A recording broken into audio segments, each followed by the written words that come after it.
ప్రియ గారు, సార్.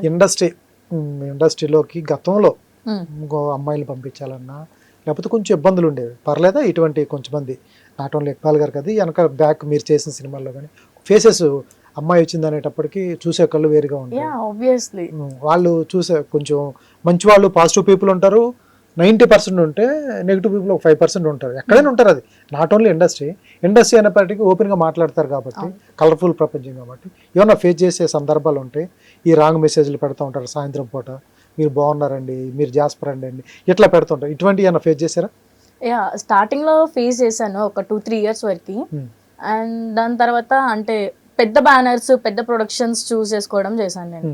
అక్కడ నుంచి ఏ ప్రాబ్లం ఉండదు. ఏదైతే లోగా వెళ్తున్నానో అక్కడ నాకు నిజంగానే ఫేస్ చేశాను మీరు అన్నట్టుగా. మెసేజ్ చేయడం కానీ, ఇబ్బంది పెట్టడం కానీ. ఇంకా ఏ ప్రొడక్షన్ రీసెంట్ గా యూవీ ప్రొడక్షన్స్, యూవీ క్రియేషన్స్ లో చేసినప్పుడు వేణు గారు ఉన్నారండి, అందులో తను ఏడీగా చేశారు. నాకు ఆయనతో చాలా సపోర్ట్ ఇచ్చారు. ఆయన ఉన్నన్ని రోజులు నాకేం అవ్వలేదు. ఆ సెట్ లో నుంచి నేను బయటికి వెళ్ళే అంతవరకు కూడా. And more over family support నాకు చాలా. నేను ఎన్నిసార్లు మమ్మీ అలా అంటున్నారు, ఇలా అంటున్నారు, చాలా లోగా ఫీల్ అయినా సరే మమ్మీ డాడీ చాలా సపోర్ట్ చేసేవాళ్ళు.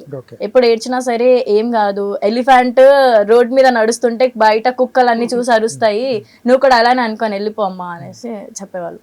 సరే అని చెప్పి నేను ఇంకా లైట్ స్టార్టింగ్ లో బాగా ఏడ్చేదాన్ని కమెంట్స్ చూసి, నాకు వచ్చిన కమెంట్స్ కి. దాని తర్వాత అసలు కమెంట్స్ నేను ఎందుకు ఓపెన్ చేయాలి, నేను ఓపెన్ చేసి చూస్తేనే కదా ఏడుస్తున్నాను, ఓపెన్ చేయకపోతే సరిపోతుంది కదా అని ఇంకా చూడడమే ఆపేసా. దాని తర్వాత ఇంకా లైట్ ఇవన్నీ మురుగుతూనే ఉంటాయి కుక్కలు అన్నట్టుగా లైట్ తీసుకున్నాను. సూపర్. మీకు ఎన్ని తెలుసు కదమ్మా, మీరు ఇండస్ట్రీకి వచ్చినప్పుడు. ఇండస్ట్రీకి వస్తుంటే ఈ ప్రాబ్లమ్స్ ఉంటాయి, అన్ని చోట్ల ఉండవు, కొన్ని 1-2 సందర్భాలు అనిపిస్తూ ఉంటాయి. ఇవన్నీ తెలుసా? ఇండస్ట్రీకి వస్తుందండి పర్లేదా? మీరు మీ అమ్మగారు అంతా జాగ్రత్తగా ఉంటారా? స్టార్టింగ్ వచ్చేటప్పుడు మమ్మీ ఆల్రెడీ చెప్పింది ఇట్లాంటివి ఉంటాయి, కొంచెం కేర్ఫుల్ ఎట్లా ఫేస్ చేయాలని చెప్పారు. చెప్తారు కదా ఆంటీ, ఇండస్ట్రీలో కొంతమంది ఇలా ఉంటారు అలా ఉంటారు, నువ్వు కేర్ఫుల్ గా ఉండాలి, జాగ్రత్తగా ఎవరితో ఎంత లిమిట్ లో మాట్లాడాలో చూసుకోవాలి నువ్వే, ఇలా అన్ని చెప్పారు. సూపర్. అది పక్కన పెడితే ఇండస్ట్రీకి హీరోయిన్గా వస్తున్నారంటే ఆల్ ది బెస్ట్. ఎందుకంటే తెలుగు అమ్మాయిలు వస్తేనే బాగుంటుంది. బట్ దానికంటే ముందు ఇండస్ట్రీకి వస్తున్నారు అంటే వాళ్ళ హీరోయిన్స్ అంతా చాలా గ్లామర్గా ఉంటారు, స్కిన్ షోలు చేస్తూ ఉంటారు. అవన్నీ ఓకే చేస్తేనే కొన్ని అన్ని పాత్రలు మనకి ఇంపార్టెంట్ రావాలని ఏం లేదు, అన్ని క్యారెక్టర్లు ఓమ్లీగా రావు. వాళ్ళు స్కిన్ షోలు చేయాల్సి వస్తాయి, గ్లామర్ ఉంటాయి, అవన్నీ కొన్ని చోట్ల ఇంటిమసీ సీన్స్ ఉంటాయి, లిప్ లాక్లు ఉంటాయి, స్టోరీ డిమాండ్ని బట్టి ఉంటాయి. ఇవన్నీ ఓకేనా అసలు రావడానికి? ఇవన్నీ ఫేస్ చేసుకుని వస్తారా? ఫేస్ చేసుకుని వస్తాం. మీకు పర్లేదండి అట్లా? లేదు నేను చేయలేనండి. చేయరా? చేయలేను. కండిషన్ సప్లై అంతే. ఇంకా అంటే నాకు డ్రెస్సింగ్ ప్రాపర్ గా ఉండాలి, తెలుగు అమ్మాయి లాగే ఉండాలి. నాకు ఏదో ఇండస్ట్రీకి వెళ్ళిపోయా ఒక ఫేమ్ రావాలి అని ఫేమ్ కోసం అని చెప్పి నేను పొట్టి బట్టలు అయితే వేసుకోలేను, first thing.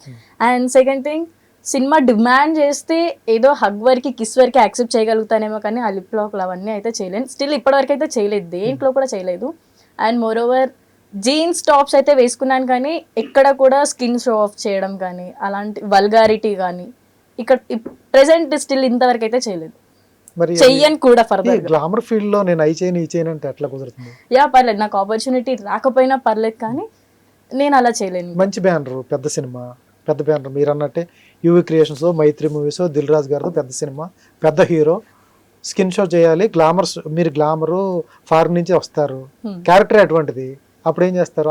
If story connecting గా అనిపిస్తే, ఇక్బాల్ గారు చెప్పిన స్టోరీ లాగా నాకు మంచిగా కనెక్టింగ్ గా అనిపిస్తే చెయ్యడానికి ఆలోచిస్తానేమో, కానీ బట్ మ్యాక్స్ 100% అయితే చేయను. ఇట్లా ఓపెన్ గా చెప్పడం కరెక్టేనా? యా ఆబ్వియస్లీ కొంతమందికి హర్టింగ్ గా ఉంటుంది, ఫర్దర్ గా నాకు ఆపర్చునిటీస్ రాకపోవడంలో కూడా ఛాన్సెస్ ఉంటుంది. బట్ నాకంటూ కొన్ని రూల్స్ ఉన్నాయి అంతే. Self respect. సూపర్.